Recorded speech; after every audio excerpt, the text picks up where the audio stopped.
Bahwa kegiatan kita ini ada 40 perusahaan, Bapak, sebenarnya 42 perusahaan.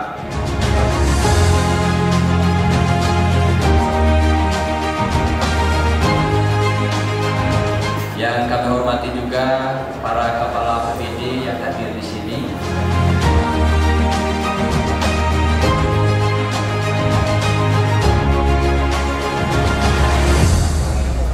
Palembang, Sumatera Selatan, sehingga kesempatan mereka benar-benar bisa menjanjikan, karena kita tahu mereka punya keluarga, mereka punya anak, punya istri, karena kalau mereka memiliki pekerjaan tentunya ekonomi mereka menuju kesejahteraan yang kita harapkan. Karena tanpa itu pekerjaan tidak akan menjadi nikmat serta berkah jika tidak